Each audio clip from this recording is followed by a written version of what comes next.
ہے اور کس کی پشت پناہی پر کر رہا ہے، حقیقت تمام کی تمام آپ کے سامنے ہے۔ پھر جس وقت پر انتقام یا غیظ و غضب یا کسی ایک فرقے کو ہمیشہ کے لیے مطعون کرنے کے لیے اور مجروح کرنے کے لیے منتخب کیا جاتا ہے تو ایک کیفیت، ایک لہر پیدا ہوتی ہے۔ وہ لہر پیدا ہوئی اور اسے پیدا ہونا چاہیے تھا، وہ فطری اور طبعی تقاضا تھا۔ وہ مصر جس مصر کے اندر خود حسنی مبارک انگریزوں کا خود کاشتہ پودا ہے، وہاں پر اخوانی آج ایک بڑی تعداد کے اندر تیار ہے کہ حکومت ہم کو اجازت دے دے تو ہم ابھی لبنان میں جانے کے لیے تیار ہیں۔ ان کا قصور نہیں، قصور اس شخص کا ہے کہ جس نے یہ کیفیت، یہ جہل پیدا کی اور جس نے تشدد کے نام کے اوپر عدم تشدد کو مجروح کے لیے خود تشدد کو اختیار کیا ہے۔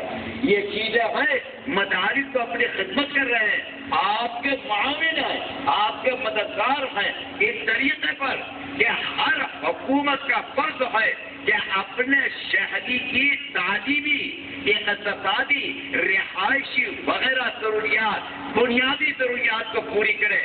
آپ تعلیم کا چراغ روشن کرتے ہیں، اس کے شمع کو روشن کرتے ہیں، مگر کہاں کہاں پہنچایا، کس جگہ پر آپ نے پہنچایا؟ ہم نے اسے جھونپڑیوں میں پہنچا دیا، ہم نے دیہات میں پہنچا دیا، ہم نے اس گھروں میں پہنچا دیا علم کو کہ جہاں پر اس کی طاقت رہے گی کہ وہ علم کی راہ کے اندر ایک پیسہ خرچ کر دیں۔ تو ہم تو معاون ہوئے، ہم تو مددگار ہوئے، اور اگر حقیقتیں ساتھ دینے کے لیے تیار ہیں اور انہیں قبول کرنے کے لیے آپ آمادہ ہیں تو در حقیقت محسن معاون نہیں بلکہ محسن ہے۔ کس طریقے پر ہم نے پڑھایا، کیسے ہم نے گزرے اوقات کی، یہی دارالعلوم دیوبند میں ہمارے اساتذہ قدیم میں ایک مولانا نبی حسن صاحب رحمۃ اللہ علیہ تھے۔ وہ مدرسے میں ہو چکے تھے، لیٹ جاتے تھے اور لیٹنے کے بعد صبح پڑھاتے۔ ایک طالب علم نے کہا کہ آپ مفت کی تنخواہ کیوں کھاتے ہیں جب آپ سے پڑھایا نہیں جاتا؟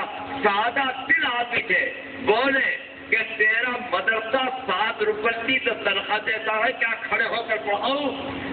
مجھے صرف یہ بتانا تھا کہ 7 روپے کے مشاہرے کے اوپر، اس سے بھی کم مشاہرے کے اوپر یہاں پڑھایا اور کس طریقے سے پڑھایا۔ جہاں گنگو کے اندر ایک حافظ جی تھے، حضرت گنگوئی رحمۃ اللہ علیہ کے زمانے میں 5 روپے تنخواہ، کس انداز کے ایک طالب نہیں آیا پڑھنے، حافظ جی اس کے گھر پہنچ گئے، اسے پکڑا اور دروازے پر بغیر کسی تمبی اور سرسرش کے بیٹھ کے پڑھا دیا۔ دوسرے دن وہ غائب ہوا اور ایک درخت پر چڑھ گیا۔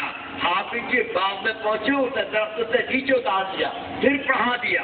تیسرے دن وہ پھر غائب ہوا، پھر گئے اور جا کے معلوم ہوا کہ وہ اینٹ پہ چھپا ہوا بیٹھا ہے۔ اینٹ میں سے اسے نکالا اور نکال کر پھر اس کو پڑھا دیا۔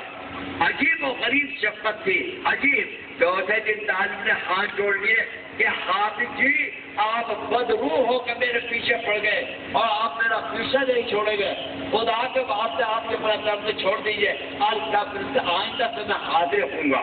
گنگو ایک گیا ہے رئیس وقت، اس نے حافظ جی کی یہ محنت، یہ خلوص، یہ ایثار دیکھ کر حضرت حافظ جی سے عرض کیا کہ یہاں آپ کو کیا تنخواہ ملتی ہے؟ یہاں کا حضرت 5 روپے دیتے ہیں۔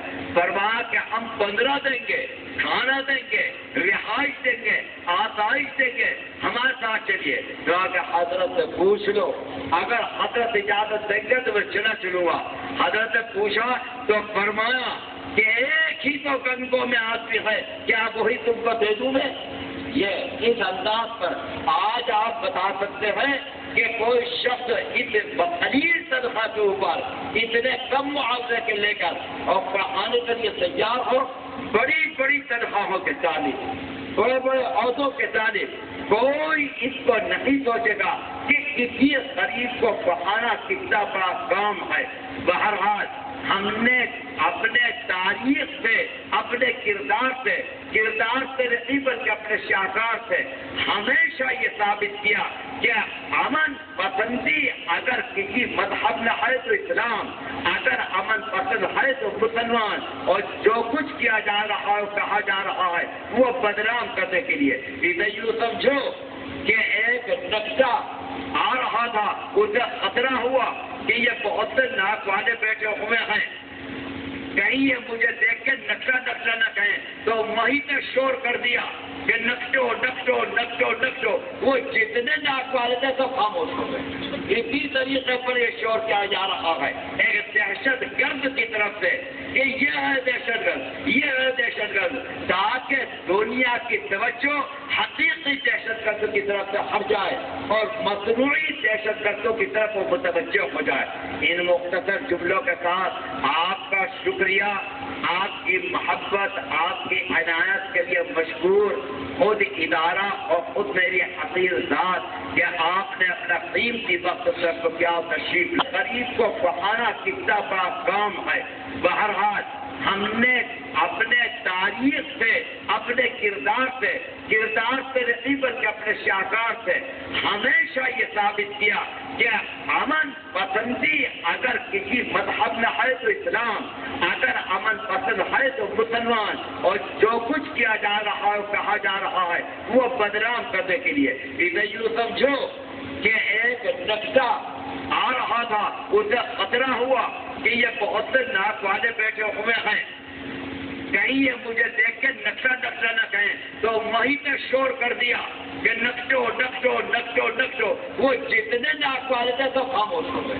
اسی طریقے پر یہ شور کیا جا رہا ہے ایک دہشت گرد کی طرف سے کہ یہ ہے دہشت گرد، یہ ہے دہشت گرد، تاکہ دنیا کی توجہ حقیقی دہشت گردوں کی طرف سے ہٹ جائے اور مصنوعی دہشت گردوں کی طرف وہ متوجہ ہو جائے. ان مختصر جملوں کے ساتھ آپ کا شکریہ، آپ کی محبت، آپ کی عنایت کے لیے مشکور، خود ادارہ اور خود میری حقیر ذات